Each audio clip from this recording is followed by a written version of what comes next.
আসছে পরের খবরে সন্দেশখালী নিয়ে বিস্ফোরক মন্তব্য করলেন কেন্দ্রীয় মন্ত্রী অনুরাগ ঠাকুর। তিনি বলেছেন যে সন্দেশখালীর ঘটনা প্রমাণ করছে রাজ্যের আইন শৃঙ্খলা বিঘ্নিত হচ্ছে, এমনটাই কিন্তু বলেছেন কেন্দ্রীয় মন্ত্রী অনুরাগ ঠাকুর। এবং তিনি সন্দেশখালী নিয়ে রাজ্যকে আবারও নিশানা করেছেন বলে আমরা জানি। এবং সন্দেশখালীতে যে ঘটনা ঘটেছিল, শাহজাহান শেখের বাড়িতে তল্লাশি চালাতে গিয়ে কেন্দ্রীয় তদন্তকারী আধিকারিকরা তারা আক্রান্ত হয়েছিল গ্রামবাসীদের হাতে। এরপরেই কিন্তু দেখা যায় যে রাজনৈতিক তরজা এবং রাজনৈতিক লড়াই তা কিন্তু তুঙ্গে। এবার কেন্দ্রীয় মন্ত্রী অনুরাগ ঠাকুর কি বলেছেন শোনাবো আপনাদের। पश्चिम बंगाल में कानून व्यवस्था चरमरा गई है। जो जनता की भलाई के लिए पैसा आता है उसकी पाई पाई को खाने का पक्का इंतजाम किया जाता है। आखिरकार देश का पैसा, देश की जनता का पैसा अगर उसका हिसाब लेने का नाम आए तो भ्रष्टाचारियों को संरक्षण देने का काम, शेल्टर देने का काम पश्चिम बंगाल की सरकार क्यों करती है। अगर लूटने वालों के खिलाफ कार्रवाई की जाए तो उन्हीं अधिकारियों के खिलाफ इनके गुंडे, इनके अधिकारी, इनके कार्यकर्ता टूट पड़ते हैं, मारते हैं। ये देश में कहीं नहीं होता, पश्चिम बंगाल में होता है। ये कैसी परिस्थिति खड़ी हो गई। लॉ एंड ऑर्डर की एक भयंकर समस्या यहाँ पर है। আপনারা শুনলেন ঠিক কি বলেছেন অনুরাগ ঠাকুর। তিনি বলেছেন যে বাংলায় আইন শৃঙ্খলা বিঘ্নিত হচ্ছে, এমনটাই কিন্তু জানিয়েছেন অনুরাগ ঠাকুর। রাজ্যে আইন শৃঙ্খলা পরিস্থিতি ভয়ঙ্কর, এমনটাই কিন্তু দাবি করছেন অনুরাগ ঠাকুর। সন্দেশখালীর ঘটনার পর জনতার অর্থের হিসেব চাইতে গেলে আক্রান্ত হতে হয়।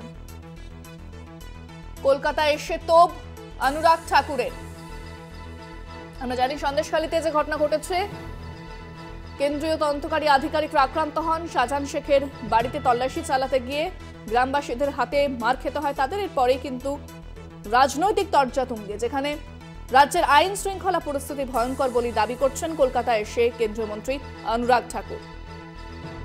তিনি বলছেন যে জনতার অর্থের হিসেব চাইতে গেলে আক্রান্ত হতে হয়, সেক্ষেত্রে রাজ্যের আইন শৃঙ্খলা ভয়ঙ্কর, এমনটাই কিন্তু দাবি করলেন কলকাতায় এসে অনুরাগ ঠাকুর। সন্দেশখালী নিয়ে একাধিক রাজনৈতিক দলকে সরব হতে দেখা যায়। অনুরাগ ঠাকুরের পাল্টা কি বলেছেন রাজ্যের মন্ত্রী শশী পাঁজা, শোনাব আপনাদের। কেন্দ্রীয় মন্ত্রী আজকে অনুরাগ ঠাকুর বলছেন যে বাংলায় কোনো আইন শৃঙ্খলা নেই। ভাবুন, তিনি দিল্লিতে মন্ত্রী হিসেবে তিনি দিল্লিতে প্রচারের সময় বলে, কেন্দ্রীয় মন্ত্রী আজকে অনুরাগ ঠাকুর বলছেন যে বাংলায় কোনো আইন শৃঙ্খলা নেই।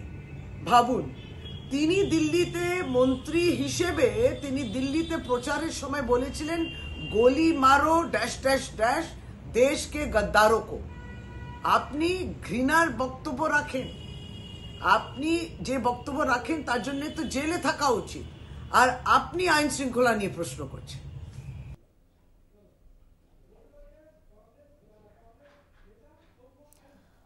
আমরা এই বিষয়ে কথা বলবো। ফোনে রয়েছেন আমাদের সঙ্গে কংগ্রেস নেতা সৌম আইচ, আপনাকে স্বাগত জানাবো। আজ অনুরাগ ঠাকুর তিনি কলকাতায় এসে বলছেন রাজ্যের আইন শৃঙ্খলা ভয়ঙ্কর, কি বলবেন আপনি বিষয়ে?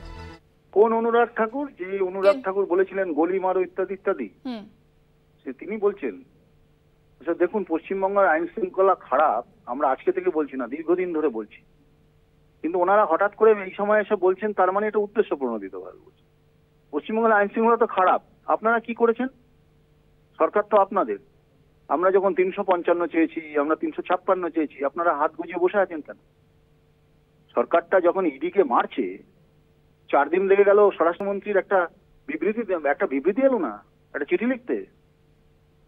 এসব বোঝা যায় আন্তরিক নয়। পশ্চিমবঙ্গের সরকারের দুর্নীতি রোধ করার জন্য এরা আদৌ আন্তরিক নয়, এবং তারা মনে করে শুধু ভোটের বাক্সে কি করে বেনিফিট হবে তার জন্য এইসব লোক দেখানো খেলা চলে। ফলে শাহজাহানরা ধরা পড়ে না, ইডিও ধরবে না, সিআইডিও ধরবে না। পশ্চিমবাংলায় এই খেলা লুটপাট চলবে, আর এই তদন্তর খেলাটা খেলবেন না। আর ভোট আসলে এসব বড় বড় গরম গরম আওয়াজ দেবেন, ভোট মিটে গেলে সব বাক্স প্যাটারা গুটিয়ে বাড়ি চলে যাবেন। একেবারে ধন্যবাদ। আমরা কথা বললাম কংগ্রেস নেতা সৌম আইচের সঙ্গে।